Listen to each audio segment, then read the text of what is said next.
ভেজাল কোনো খাদ্য নাই, সবকিছু মানে আমাদের দেশীয় খাদ্য দ্বারা এরা প্রযুক্তি দ্বারা এই গরু তৈরি করছে। আমার দেখা বেলকুচি বেলা সবচেয়ে বড় গরু। এটা যদি বিক্রি করতে পারি আমি এবছর হজে চলে যাবো।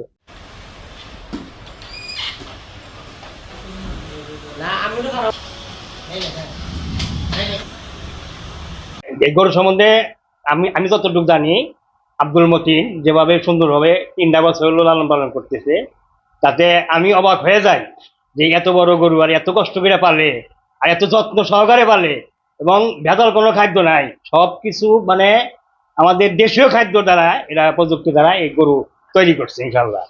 যে আব্দুল মতিন চেষ্টা করতেছে গরুটা বিক্রি হলে সে এই টাকা দিয়ে হজ করতে যাবে ইনশাল্লাহ।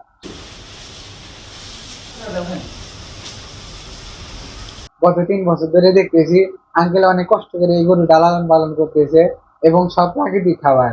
এবং বেলকুচি উপজেলার মধ্যে যতগুলা গরু দেখছি, এই 25 মনের এত বড় গরু বেলকুচি উপজেলা দ্বিতীয়টা নাই। আমার দেখা বেলকুচি উপজেলা সবচেয়ে বড় গরু। এই গরুটা হচ্ছে আমার কিছু হজের টাকা সঞ্চয় ছিল, সেই টাকা দিয়ে গরুটা কিনে আমি 3টা বছর পারলাম। এবছর মনে হয় 35 মন ওজন আছে বডি সহকারে।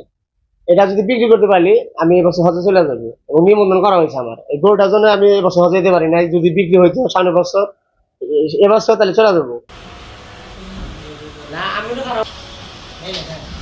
নিয়মিত সকালে ঝাপাইরা আপনার গমের ভুসি, অ্যাঙ্গারের ভুসি, ছোলার ভুসি, গম, পায়রা, ভুট্টা, ছোলা, চিড়া, গুড় এবং লবণ দিয়ে খের কাটা দিয়ে মাহা দেয়। কোনো রকমের ভেজাল কোনো খাবার খেলে নাই, কোনো রকমের ফিক, কোনো রকমের ইঞ্জেকশন, কোনো রকমের বড়ি, এগুলো কোনো খেলে নাই। এর জন্য নিঃসন্দেহে 100% গ্যারান্টি আছে।